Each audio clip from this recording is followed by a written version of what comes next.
नमस्कार दोस्तों, सिविल लक्ष्य क्लासेज में आपका हार्दिक स्वागत है। मैं सौरभ कुमार गुप्ता।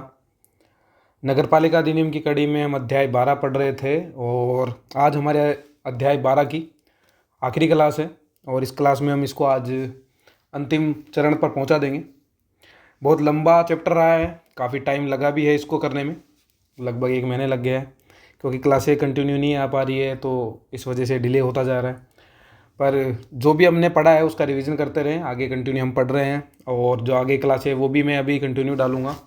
देखो, मैं बोलता तो हूँ कि मैं कंटिन्यू डालूंगा, पर कुछ कभी सिचुएशन से आ जाती है, कभी जॉब, कभी फैमिली प्रॉब्लम्स, तो कुछ न कुछ ऐसी चीज़ें हो जाती है जिसकी वजह से मैं वो नोट्स प्रॉपर नहीं बना पाता। नोट्स ना बना पाने की वजह से फिर मेरे को थोड़ा डिले हो जाता है और नोट्स नहीं बनते तब तक मुझे पढ़ाने का मन नहीं करता। सच बात थी, जब तक नोट्स मेरे अकॉर्डिंग ना बने या मुझे ऐसा, जब तक मैं सेटिस्फाइड नहीं होता मेरे नोट्सों से, तब तक मैं उसे अपने आपके सामने नहीं रखता हूँ। और आज मैंने क्लास डालने से पहले नोट्स आपके अपने टेलीग्राम चैनल पे डाल दिए हैं, तो वहाँ से आप उसका प्रिंट आउट निकलवा सकते हैं। और इसके बाद अपने 2 ही चैप्टर हैं, 13 और 14, जो हम आराम से कर लेंगे। ज़्यादा बड़े चैप्टर भी नहीं है, छोटे छोटे चैप्टर हैं और जो धाराएँ हैं वो छोटी छोटी है। इसमें धाराएँ भी कुछ बड़ी बड़ी थी, समझने वाला पोर्शन भी था, वहाँ पे इतना कुछ नहीं है, आराम से कवर कर लेंगे। उसके बाद हम योजनाओं पे आ जाएंगे, फिर अपने को रूल्स पढ़ने वो कर लेंगे, तो हम आराम से इसको आहिस्ता आहिस्ता आराम से कवर कर लेंगे, कोई प्रॉब्लम नहीं है। जब तक इतना जो पढ़ चुके हैं उसको आराम से रिवाइज करते रहें, क्वेश्चंस करते रहें। क्वेश्चन बैंक लिया है, मार्केट में बहुत सारे अवेलेबल है, जो भी आपको लगे कि हाँ अच्छा है, उसमें क्वेश्चन अच्छी मात्रा में दिए हैं वो पढ़ें, जो पेपर हो चुके हैं उनको अच्छे से निकाल लें। और इसके अलावा अपना जीएस वाला पोर्शन है उसको अच्छे से कंटिन्यू तैयार करते रहें, ठीक है। फिर इसके बाद अपन जीएस में आएंगे और आप बोल रहे हैं ज़्यादातर लोगों को पॉलिटी में थोड़ी प्रॉब्लम रहती है, तो या तो पॉलिटी से स्टार्ट कर लेंगे वो ठीक रहेगा, या फिर हम ज्योग्राफी जो हमने पेंडिंग बीच में छोड़ी हुई है उसको कंटिन्यू कर दूंगा मैं आगे, तो वो आपके लिए ठीक रहेगा, ठीक है। और मैं ऑथेंटिक बुक्स से पढ़ाने का कोशिश करूंगा, अगर जो भी कंटेंट पढ़ाऊंगा उसको ऑथेंटिक बुक, ताकि आपको भी ऐसा ना लगे कि कोई कंटेंट बाहर से आएगा या ऐसा कुछ, तो अपन उसको इस तरह से कवर करने की कोशिश करेंगे, ठीक है। चलो आज की क्लास को शुरू करते हैं। आज सबसे पहले हम जो धारा पढ़ रहे हैं वो है धारा 282। अब पिछले क्लास में हमने 281 तक कवर कर लिया था और आशा करता हूँ आपको समझ में भी आई होगी। और एक चीज़ मैं आपको बोलता हूँ कि अगर आपको कोई चीज़ पसंद समझ में नहीं आए या ऐसा लगे कि हाँ यहाँ मुझे और पूछना चाहिए सर से, तो आप निसंकोच कुछ भी जो भी आपको डाउट हो आराम से पूछ सकते हैं, कोई प्रॉब्लम नहीं है। अगर आपको लगे कि किसी पर्टिकुलर चैप्टर का आपको रिवीजन चाहिए, तो क्योंकि रिवीजन में मेरे को ज़्यादा परेशानी नहीं आती है, रिवीजन में किसी भी चैप्टर का जब आप बोलोगे तब करवा सकता हूँ, क्योंकि मेरे पास कंटेंट ऑलरेडी तैयार रहता है। तो आराम से आप बोलोगे, उसके 1-2 दिन बाद में आपको क्लास प्रोवाइड कर दी जाएगी। रिवीजन वाला सेक्शन भी मैं स्टार्ट करूँगा, पर अभी करने का कोई बेनिफिट है नहीं। आप इन्हीं को आराम से यूट्यूब पे पड़ी है, जब चाहो तब वापस देख सकते हो, कोई प्रॉब्लम ही नहीं। इसके अलावा हाँ, एक चीज़ और जो मैं बोलता भी हूँ और आपको करनी भी चाहिए शायद, क्योंकि देखो अपना यूट्यूब चैनल बहुत छोटा सा है, नया यूट्यूब चैनल है। लोग इतने टाइम में जो 3-4 महीने उसमें बहुत ग्रो कर जाते हैं, क्योंकि देखो अच्छी चीज़ देखने में लोगों को टाइम लगता है, लोगों तक पहुँचने में टाइम लगता है। तो आप जितना हो सके ज़्यादा से ज़्यादा लोगों को इसको शेयर कीजिए, चैनल को।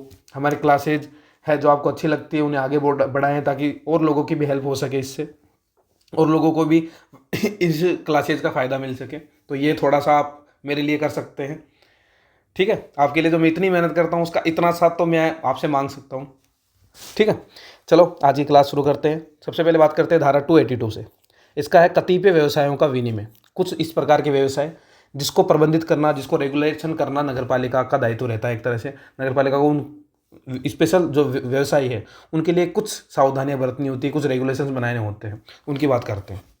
सबसे पहले तो वो व्यवसाय मैं आपको बता देता हूँ कौन कौन से मैंने लिखे हैं।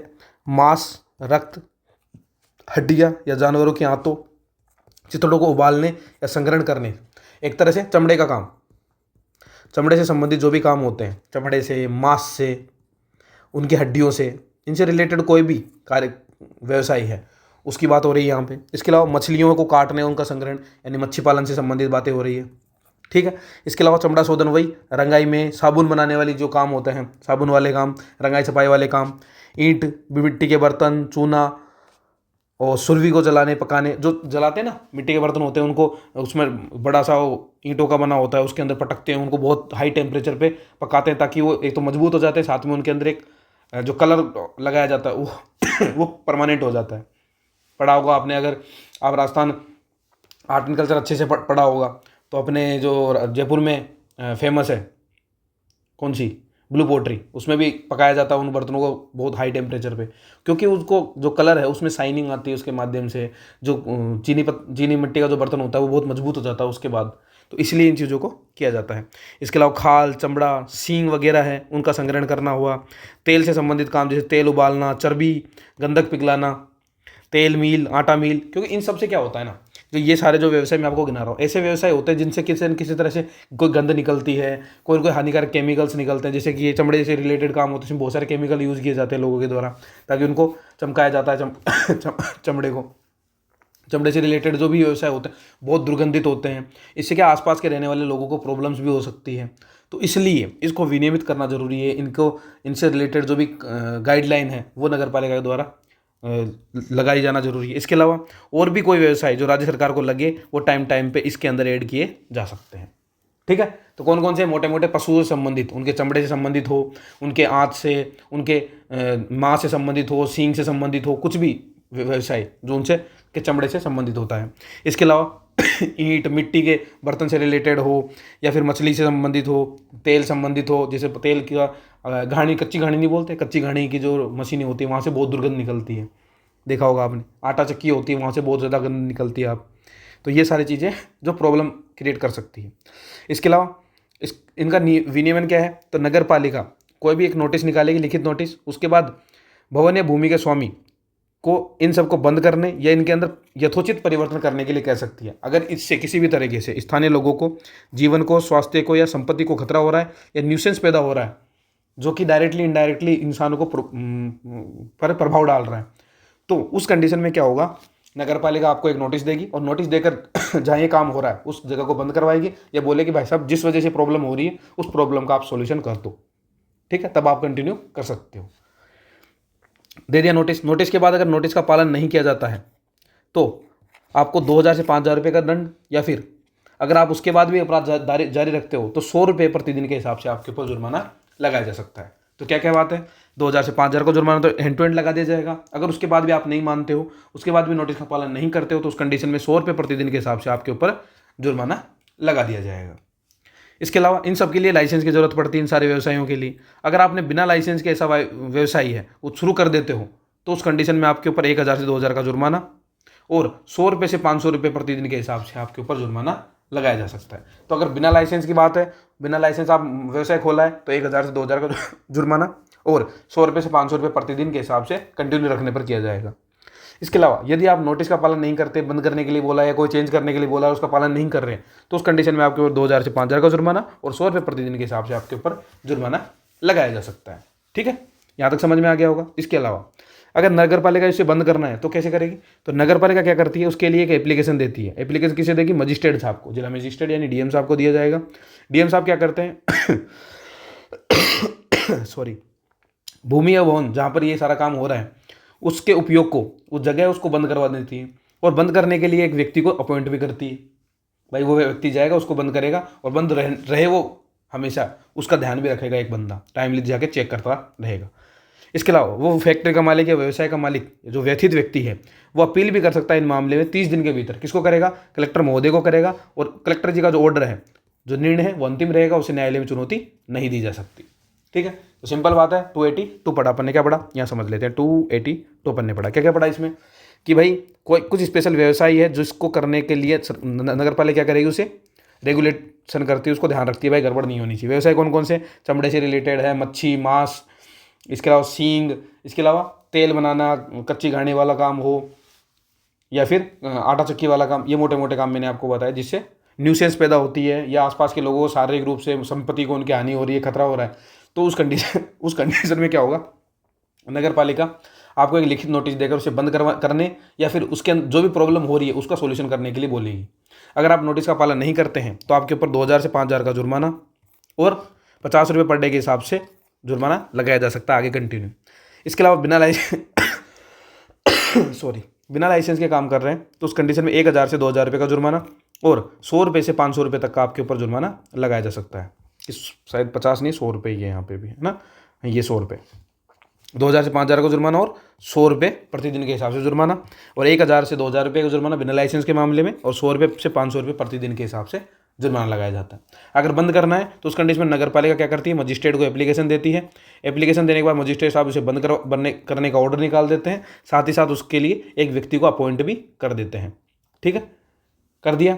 इसके अलावा अगर व्यथित व्यक्ति चाहे तो 30 दिन के अंदर क्या कर सकता है, एप्लीकेशन दे सकता, अपील कर सकता है। किसके सामने करेगा, तो कलेक्टर साहब के सामने करेगा। कलेक्टर साहब का ऑर्डर है, वो अंतिम रहेगा, उसे न्यायालय में चुनौती नहीं दी जा सकती। इतना ही पढ़ा है, सिंपल है, कोई ज़्यादा हार्ड एंड फास्ट चीज़ अपन ने नहीं पढ़ी है। ठीक है, इसके बाद बात करते हैं धारा नंबर 283। ये क्या है, मजदूरों को बुलाने या उनकी छुट्टी करने के लिए जो सायरन का उपयोग किया जाता है। देखा आपने पुरानी मूवीज में देखा होगा, तो वो एक फेमस मूवी है ना अमिताभ बच्चन की, जिसमें वो मजदूर रहते हैं। तो उस टाइम उस मूवी में देखा होगा आपने कि सायरन बजता है, तब वो उनकी छुट्टियां होती थी, बहुत सारे मजदूर एक साथ निकलते हैं। तो पहले काम में लिया जाता था ये सायरन व्यवस्था। बड़ी बड़ी फैक्ट्रियों में सायरन लगे होते थे, उसी से उनका लंच कराया जाता है, उसी से उनकी ब्रेकफास्ट, सब काम उसी के हिसाब से शेड्यूल किया जाता था। भाई इस टाइम सायरन बज रहा है, इसका मतलब क्या है। तो इन सायरन के उपयोग के लिए सबसे पहले तो आप नगर पालिका से उस संस्था को, उस फैक्ट्री को, जो भी संस्था है उसको क्या लेना पड़ता था, लाइसेंस लेना पड़ता है।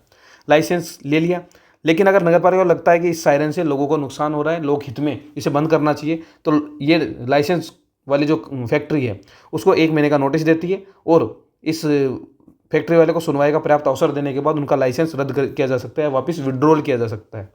ठीक है, इसके अलावा बिना लाइसेंस के या बंद करने के बाद भी अगर वो यूज करता है तो उल्लंघन करने पर उसे 2000 से 5000 रुपये का जुर्माना लगाया जा सकता है उसके ऊपर। तो 283 क्या है कि सायरन का उपयोग करना है तो उसके लिए आपको लाइसेंस लेने की जरूरत है, नहीं बिना लिए काम करोगे तो 2000 से 5000 का जुर्माना लग जाएगा।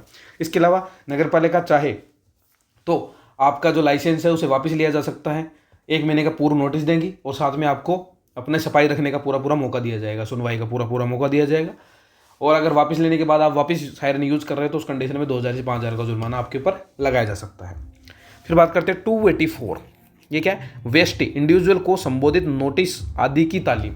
मतलब आपको किसी को पर्सनली कोई नोटिस मिला है, एक तो होता है पब्लिक नोटिस जो सभी पूरी नगर पालिका के लिए लागू होता है, एक होता है पर्टिकुलरली, जैसे मैंने कोई गलती की तो मेरे ऊपर कोई नोटिस निकलना है तो उसे बोलते हैं वेस्टिक यानी इंडिविजुअल, व्यक्तिगत।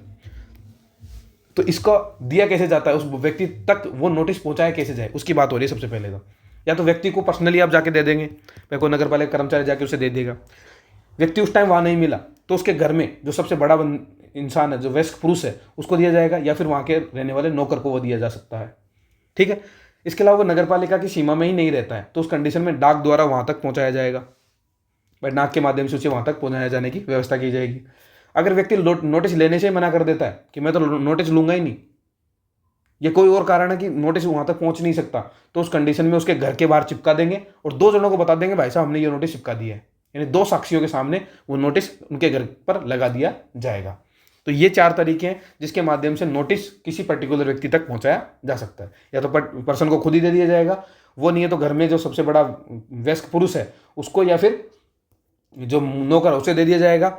अगर नगर पालिका सीमा में नहीं है, बाहर है, तो उसे डाक द्वारा भेजा जाएगा, या फिर नोटिस लेने से मना कर देता उसके घर के बाहर चिपका देंगे, 2 लोगों को बता देंगे हाँ भाई हमने चिपका दिया है। ठीक है, इसके अलावा जो पब्लिक नोटिस होता है वो तो क्या, उसको क्या करना होता है, सिंपली नगर पालिका कार्यालय के बाहर उसकी एक कॉपी चिपका दी जाती है।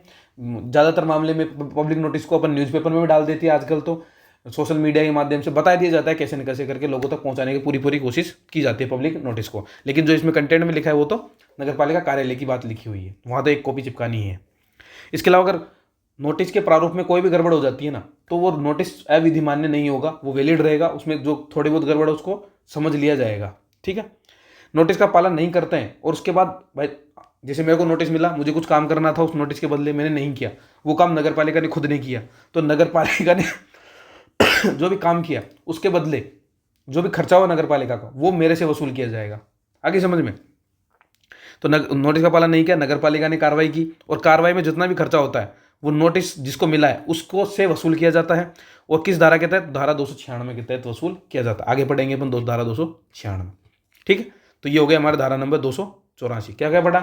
कोई भी इंडिविजुअल वाला नोटिस है वो कैसे तामील किया जाएगा? तो सबसे पहले पर्सनल व्यक्ति को दे दिया जाएगा, वो नहीं है तो उसके घर है वहाँ के सबसे जो वयस्क पुरुष है उसको दे दिया जाएगा या नौकर को दे दिया जाएगा। अगर वो नगर पालिका सीमा में नहीं तो डाक के द्वारा भेज दिया जाएगा, और अगर वो नोटिस लेने से मना कर देता है उसके घर के बाहर चिपका दिया जाएगा, 2 जनों को बता दिया जाएगा।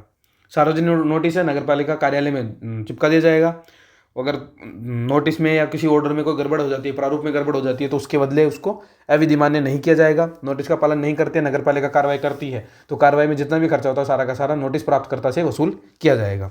इसके अलावा वेस्टी नोटिस की अवज्ञा, अगर आप पालन नहीं करते नोटिस का तो क्या होगा? अगर कार्य निष्पादन के लिए आपको कुछ बोला गया और आपने कार्य निष्पादन नहीं किया तो नगर पालिका स्वयं या एजेंसी के द्वारा वो कार्य करवाएगी और जो खर्चा होगा वो नोटिस प्राप्तकर्ता से वसूल लिया जाएगा।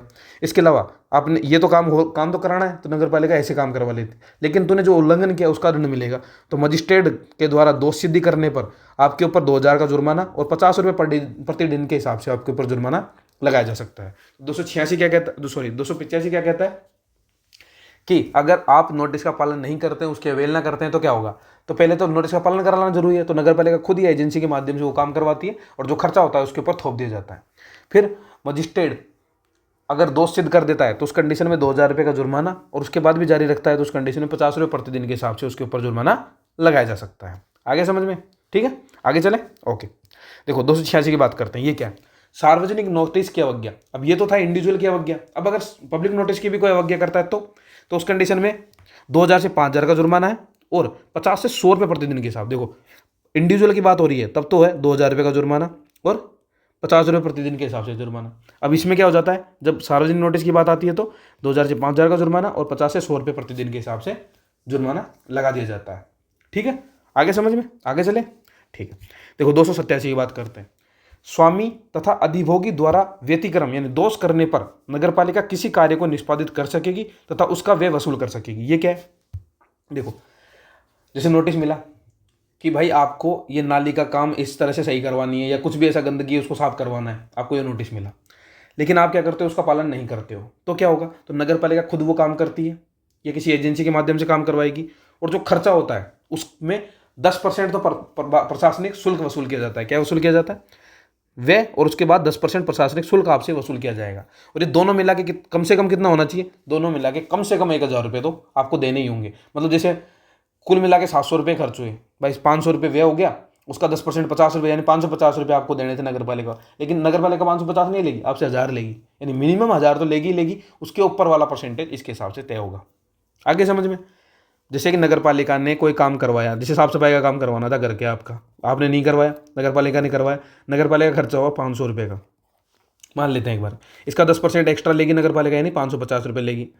लेकिन 550 नहीं लेगी, क्यों? क्योंकि मिनिमम का क्राइटेरिया है वो कितना है? 1,000 रुपये का, 1,000 लेगी इस कंडीशन में। लेकिन अगर मान लो खर्च हुए 2,000 रुपये नगरपालिका के, इसका 10% 200 रुपये, यानी नगरपालिका आपसे कितने लेगी? 2,200 रुपये। आ गया समझ में? ऐसा है रूल।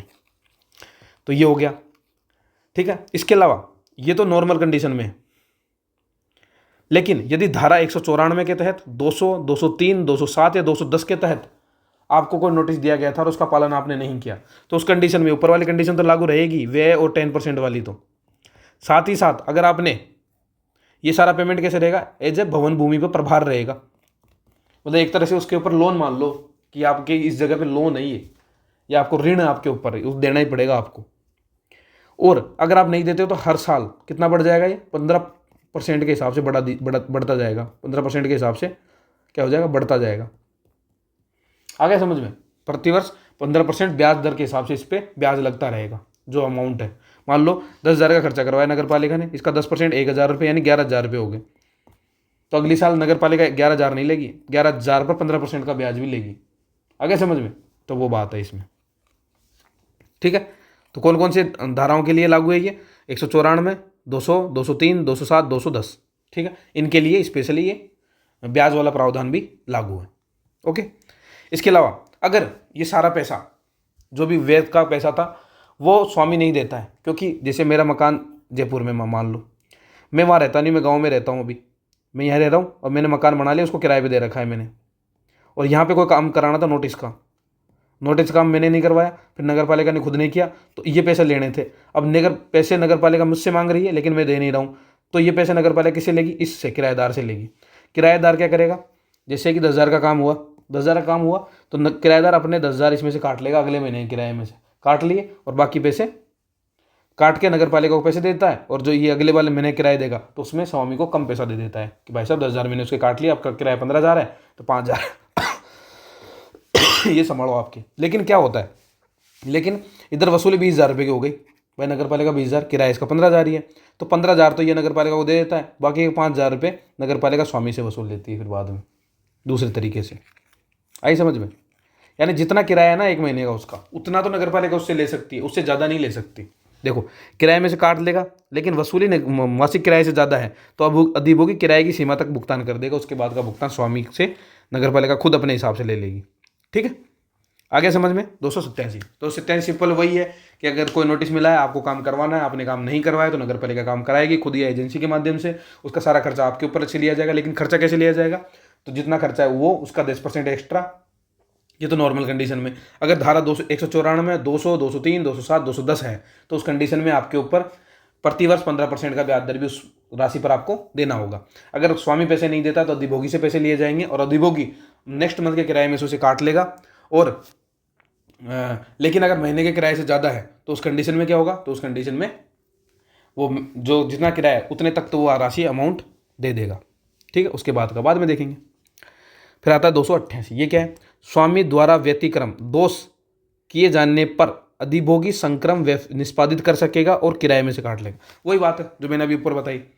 भाई जैसे स्वामी काम नहीं करवा रहा है, भाई नोटिस मिला, वही सैंपल एक एग्जांपल रखता हूँ कि भाई मेरा मकान जयपुर में है, मैं गांव में रह रहा हूँ, नोटिस मिला, मुझे पता ही नहीं चला नोटिस मिला है, स्वामी को ध्यान नहीं रहा, अधिभोगी तो पता है कि भाई हमें नोटिस मिला है, प्रॉब्लम अपने को होगी, तो अधिभोगी ने वो जो नोटिस मिला उसका काम एंड टू एंड खुद ही करवा दिया, नगर पालिका की जरूरत ही नहीं पड़ी, खुद ही करवा दिया, नोटिस का पालन खुद कर लिया। अब नोटिस का पालन किया तो उसके कुछ पैसे लगे होंगे जेब में से, तो ये पैसे क्या करेगा? अधिभोगी स्वामी से किराए में से काट के अपना काम चला लेगा। आगे समझ में? ये नॉर्मल वाली प्रोसीजर है, ये 288 में लिखा हुआ है। फिर आता है 289, ये क्या कहता है? कार्यवाहियां यदि कोई अधिभोगी अधिनियम के निष्पादन का विरोध करता। अब बहुत सारे होते हैं खड़ूस किराएदार भी होते हैं, जैसे मेरा मकान है जयपुर में, मैं गांव में रह रहा हूँ, अब नोटिस आया, नोटिस आ तो गया और मैं इस नोटिस को लागू भी करवाना चाहता हूँ, पर जो किराएदार है वो करने ही नहीं दे रहा मेरे को काम। किराएदार बोला नहीं करने दूँ, मैं तो नहीं करने दूँ नोटिस का पालन, मैं तो एक्सचेंज करने ही नहीं दूंगा, ऐसे ऐसे बोल रहा है। तो क्या होगा? ये स्वामी जाएगा किसके पास? नगर पालिका के पास। नगर पालिका के पास जाके क्या बोलेगा कि साहब, भाई साहब, ये सबूत है मेरे सामने, ये सबूत है, इसके हिसाब से आप देख लो, क्योंकि ये मुझे जानबूझ के काम नहीं करने दे रहा। तो क्या होगा? मजिस्ट्रेट साहब, सॉरी, नगर पालिका के सामने नहीं जाएगा, मजिस्ट्रेट के सामने जाएगा। किसके सामने? मजिस्ट्रेट के सामने। और मजिस्ट्रेट क्या करेगा? मजिस्ट्रेट एक को बना देगा आदेश, एक ऑर्डर लिख के देगा इसको, अधिभोगी को, कि भाई साहब शांति से काम करने दो, नहीं तो अगर जिस दिन आदेश दिया उसके 8 दिन तक, 8 दिन बाद, 8 दिन के अंदर अंदर काम नहीं करने दिया तो 8 दिन बाद क्या किया जाएगा? इस किराएदार के ऊपर, इस अधिभोगी के ऊपर 1,000 से 2,000 रुपये प्रतिदिन के हिसाब से जुर्माना लगाएगा। देख लो, बहुत इंपॉर्टेंट है, 1,000 से 2,000 पर डे के हिसाब से जुर्माना लगाया जाएगा, तो बहुत सारा जुर्माना हो जाएगा इसके ऊपर, इसलिए फिर ये राजी हो ही जाएगा ये नाना करते हुए। आई समझ में ये बात? बहुत इंपॉर्टेंट धारा है 289। क्या है? कोई भी काम करवाना है, कोई भी नोटिस का पालन करवाना है, लेकिन अधिभोगी यानी किराएदार वो काम नहीं करने दे रहा है आपको, तो स्वामी है उसको मजिस्ट्रेट के सामने जाना है, मजिस्ट्रेट को एक एप्लीकेशन लिखना है, उसमें सारे सबूत लिख के देने कि भाई ये काम हो रहा है, और ऊपर से ये जो एप्लीकेशन लिखा है इसमें जो भी खर्चा होता है ना इस प्रोसीजर में, वो खर्चा भी अधिभोगी से वसूल किया जाता है। ये भी ऑर्डर मजिस्ट्रेट के द्वारा दिया जाता है, ये भी याद रखना है। और एक ऑर्डर देगा कि भाई साहब आप 8 दिन के भीतर भीतर एक नोटिस का पालन करवाओ, नहीं तो आपके ऊपर 1,000 से 2,000 रुपये पर डे के हिसाब से जुर्माना लगा दिया जाएगा। ठीक है, तो जुर्माना भारी है तो थोड़ा याद रख सकते हो आप।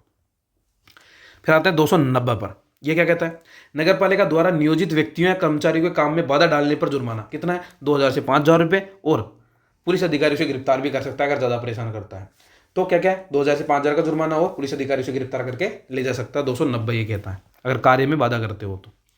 फिर आता है 291, ये क्या है? अधिनियम, नियम, उपविधियों का उल्लंघन करने पर नगर पालिका आदेश, नोटिस या निर्देश का पालन नहीं करता है तो अगर या तो अधिनियम या नियम या उपविधि का उल्लंघन कर रहा है, या नगर पालिका कोई ऑर्डर है, नोटिस है, उसका पालन नहीं कर रहा है, तो उस कंडीशन में 2,000 से 5,000 का जुर्माना आपके ऊपर नॉर्मली लगाया जाता है। कोई नॉर्मल नोटिस है, कोई ऑर्डर निकाला था, कोई डायरेक्शन दी थी, आप उसे पालन नहीं कर रहे हो, या अधिनियम, नियम या उपविधि के कोई उल्लंघन कर रहे हो, तो उस कंडीशन में आपके ऊपर 1,000 से 2,000 का जुर्माना लगा दिया जाता है। ठीक है, तो ये भी याद रख सकते हो आप। सिंपल है, बहुत सिंपल है। सिंपल इतना याद रखना कि भाई 2,000 से 5,000 का जुर्माना है। फिर आ जाता है 292, ये क्या है? अधिनियम के प्रयोजन के लिए प्रवेश। ये क्या है? देखो, आपको कोई चीज़ लागू करानी है या कोई अधिनियम में कोई बात है उसको लागू करवाना है, और लेकिन उसके लिए क्या, आपको घर के अंदर प्रवेश करना है, किसी के घर के अंदर, ठीक है। तो कैसे करोगे, तो सीएमओ या उसके द्वारा प्राधिकृत व्यक्ति एक्ट के किसी प्रयोजन हेतु मकान या भूमि में प्रवेश कर सकता है, लेकिन क्या क्या चीज़ों का ध्यान रखना है। एक तो सूर्योदय से सूर्यास्त के बीच में जाना है। दूसरी बात, की सामाजिक और धार्मिक रूढ़ियों का सम्मान करना है। तीसरी बात, अधिभोगी की परमिशन है तो ठीक है, नॉर्मली घुस जाओ, लेकिन अगर उसकी परमिशन नहीं है तो आपको कम से कम 24 घंटे पहले उसको एक नोटिस देना होगा। 24 घंटे का नोटिस दिया, 24 घंटे के बाद आप जाकर उसके जबरदस्ती जाओ चाहे कैसे जा सकते हो, फिर कोई टेंशन नहीं रहती है, ठीक है। तो ये 3 चीज़ें याद रखनी है। तो कौन कौन जा सकता है, तो अधिनियम में मतलब इस अधिनियम के किसी काम के लिए आपको प्रवेश करना है, 292 की बात है। इसमें क्या है, तो सीएमओ साहब या उसके द्वारा प्राधिकृत अधिकारी जा सकता है। एक्ट के किसी प्रयोजन हेतु मकान या भूमि में प्रवेश कर सकता है। सूर्योदय से सूर्यास्त के बीच जा सकता है। उसकी सामाजिक व धार्मिक रूढ़ियों का सम्मान करना है। अगर अधिभोगी परमिशन दे देता है, जो उस टाइम मालिक या अधिभोगी जो भी है, अगर वो परमिशन दे देता है तो कोई प्रॉब्लम ही नहीं। अगर वो परमिशन नहीं देता है तो आपको 24 घंटे का नोटिस देकर उसके अंदर प्रवेश करना पड़ेगा, ठीक है। फिर आता 293, ये क्या है, निवारक निरीक्षण या आकस्मिक निरीक्षण, मतलब कोई स्पेशल आपको जाके इंस्पेक्शन करना जाके एंड टू एंड। तो क्या होगा, तो नगर पालिका अध्यक्ष और उपाध्यक्ष कर सकता है यह काम, या सीएमओ साहब कर सकते हैं, या भी कोई मेडिकल ऑफिसर, एमओ क्या बोलते हैं उसे, मेडिकल ऑफिसर या एमओ। एमओ क्या कर सकता है, बिना नोटिस के, इंपॉर्टेंट बात है, कोई नोटिस की जरूरत नहीं है उसे, उससे पता चलता है कोई एक्ट का उल्लंघन हो रहा है, उस कंडीशन में किसी भी भवन या भूमि का निरीक्षण कर सकता है। सामाजिक या धार्मिक रूढ़ियों का सम्मान करना जरूरी है उसके लिए, ये इंपॉर्टेंट चीज़ है, ठीक है, ठीक है।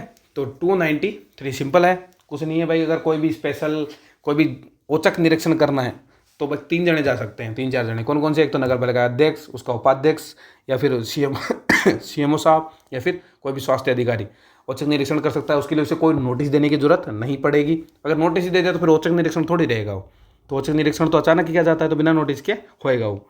बस इतना याद रखना, ध्यान रखना है उनको कि भाई कोई भी उनकी सामाजिक और धार्मिक रूढ़ियों को परेशानी ना होनी चाहिए, बस इतना ध्यान रखना है, ठीक है। फिर आते हैं 294, प्रवेश करने की शक्ति। देखो प्रवेश वाली बात पहले भी आई थी, अब भी आई थी। इसमें क्या है, स्पेशली दरवाजों से रिलेटेड। भाई आप दरवाजा तोड़ के जा सकते हो, कैसे जा सकते हो एंट्री, मतलब दया दरवाजा तोड़ दो, वो वाली एंट्री होगी या नॉर्मल वाली एंट्री होगी, ठीक है। तो वो वाली बात इसके अंदर लिखी हुई है। ये 292 अभी आ गया ना, 292 ये वाली बात। 292 या अन्य किसी धारा के तहत निरीक्षण, प्रवेश या तलाशी हेतु दरवाजे खोलना या खुलवाना वैध होगा। मतलब आप दरवाजा खुद खोल सकते हो, जबरदस्त भैया, तो सामने वाला आराम से खोल दे तो कोई प्रॉब्लम नहीं। अगर वो आराम से नहीं खोलता तो आप जबरदस्ती भी वो से खोला जा सकता है, अगर प्रवेश करना कंपलसरी है तो, ठीक है। तो ये वाली बात होती है 294 स्पेशली दरवाजे से रिलेटेड है, इतना याद रखना है। फिर आता है 295, ये क्या है, कतिपय मामलों में प्रतिकर या मुआवजा, एक प्रतिकर हटाओ, प्रतिकर यानी प्रतिकर बोल दो या मुआवजा बोल दो, ठीक है। मुआवजे का उदाहरण अपने 295 बहुत जगह पढ़ा है, मैंने आपको पढ़ाया था कि कोई भी मुआवजे की राशि है उसको निर्धारित कैसे करेंगे, तो मुआवजे की राशि 295 के तहत की जाएगी। हमेशा यही पढ़ा है, 2-3 बार पहले भी आ चुका है, स्टार्टिंग में 2-3 बार पढ़ा है। तो कोई भी मुआवजा दिया जाता है ना, उसके लिए जो रूल्स रेगुलेशन बनाए गए हैं वो 295 के अंदर बना रखे हैं। तो ये क्या है, अगर भूमि संबंधित कोई भी मुआवजा देना है तो उसके लिए तो सिंपल अपन ने एक्ट बना रखा है, पूरा का पूरा ही, पूरे प्रोसीजर पूरे कंप्लीट डिटेलिंग में बता रखा है। उसका नाम क्या है, भूमि अर्जन अधिनियम 1894, जिसका नया अपडेशन आया है वो 2013 का है। तो आप दोनों याद रखो, 1894 में आया था, नया वाला 2013 का है, बस इतना याद रखना है, दोनों सिंपल। तो 295 में मुआवजा अगर भूमि संबंधित हो तो भूमि अर्जन अधिनियम 1894 2013, काम खत्म। अगर कोई अन्य मुआवजा है और उसकी रकम का निर्धारण करना है या कोई विवाद है, उस कंडीशन में इसका निर्णय कौन लेगा, ये वेरी इंपॉर्टेंट है, बहुत बहुत इंपॉर्टेंट है। कौन, डायरेक्टर, कौन सा, स्थानीय बॉडी का, लोकल बॉडी का। तो लोकल बॉडी का जो भी डायरेक्टर है उसके द्वारा या उसके द्वारा प्राधिकृत कोई अधिकारी है उसके द्वारा ये डिसीजन लिया जाता है। इसके अलावा जो व्यथित व्यक्ति है, अगर उसको लगता है कि ये रकम डिसाइड की गई है वो गलत की गई है या कोई और कारण है, तो उस कंडीशन में वो व्यक्ति जाकर सिविल कोर्ट में, किसमें, सिविल न्यायालय के अंदर अपील कर सकता है। क्या कर सकता है, अपील कर सकता है सिविल कोर्ट में जाके। तो ये अपना 295 है। तो मुआवजे वाला मामला है, अगर भूमि वाला है तो भूमि अर्जन अधिनियम 1894 2013, और अगर कोई अन्य मामला है रकम से रिलेटेड, भाई जो पैसा है वो कैसे डिसाइड करना है या कोई विवादी कंडीशन है तो क्या किया जाएगा, तो उस कंडीशन में डायरेक्टर है जो लोकल बॉडी का, वो डिसीजन लेता है, उसके द्वारा प्राधिकृत व्यक्ति ले सकता है। और अगर अपील करनी है तो आप कहाँ करोगे, तो सिविल कोर्ट में अपील की जा सकती है।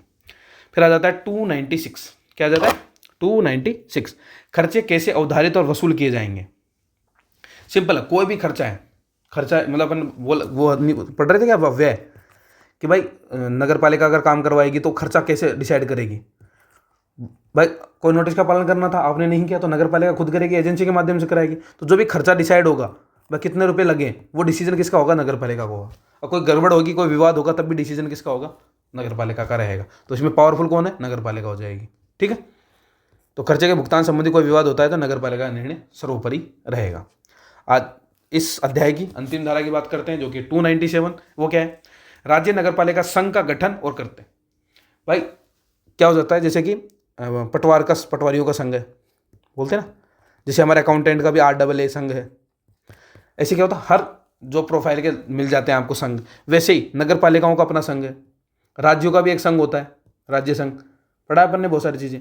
तो नगर पालिकाओं का भी संघ बन सकता है, कैसे बनेगा, तो उसके लिए आपको नगर पालिका क्या करती है, जो 1/2 से अधिक नगर पालिकाएं अगर राज्य सरकार से मांग करती है तो राज्य सरकार नगर पालिका संघ का निर्माण कर सकती है।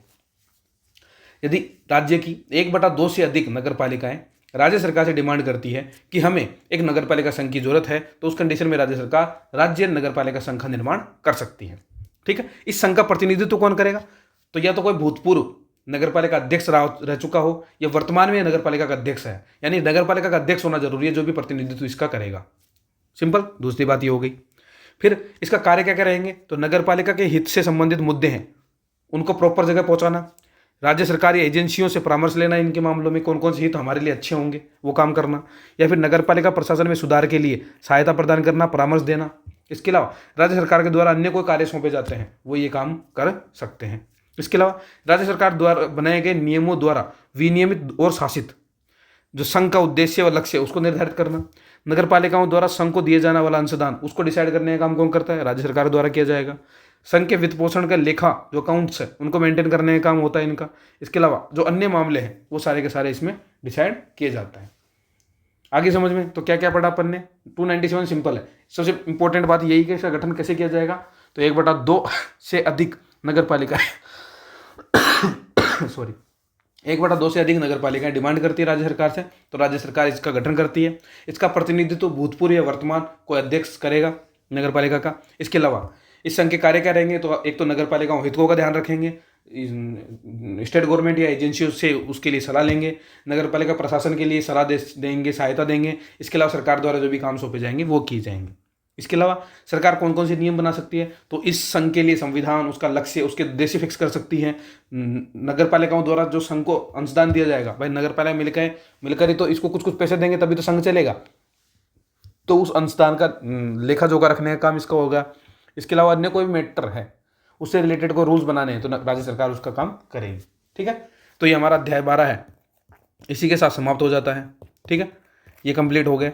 इसके बाद हम 13, 14 है वो कवर करेंगे, आराम से चलता रहेगा प्रोसीजर। हाँ, और आपकी पढ़ाई कैसी चल रही है बताएं करें, जो भी प्रॉब्लम्स है किसी भी सब्जेक्ट से रिलेटेड, यही नहीं किसी भी सब्जेक्ट किसी भी एग्जाम से रिलेटेड पर्सनल प्रॉब्लम्स भी है, आप आराम से कंसल्ट कर सकते हो, कोई प्रॉब्लम नहीं है। अपने टेलीग्राम के माध्यम से पर्सनल भी आपको बहुत सारी जगह बहुतों को तो पता है, तो वहाँ से भी आप डायरेक्ट कॉन्टेक्ट कर सकते हो, कोई प्रॉब्लम नहीं है। ठीक है, तो कैसे भी आप मुझे तक रीच कर सकते हो, जो भी आपकी समस्याएं प्रॉब्लम्स है, कोई भी एग्जाम से रिलेटेड है, कुछ भी प्रॉब्लम्स है तो शेयर कर सकते हो, कोई प्रॉब्लम नहीं है। जो उतना मेरे से सॉल्यूशन हो पाएगा मैं पक्का करूँगा। और टीचर की तरह नहीं, एज ए दोस्त मुझे मेंटर समझिए, कुछ भी समझिए, आप ऐसा समझिए कि बस है कोई हमारे पीछे जो सपोर्ट कर सकता है। ठीक है, तो आज की क्लास को और अपनी वाणी को दोनों को एक साथ विराम देता हूँ, फिर नेक्स्ट क्लास में मिलते हैं। धन्यवाद। ठीक है, टाटा।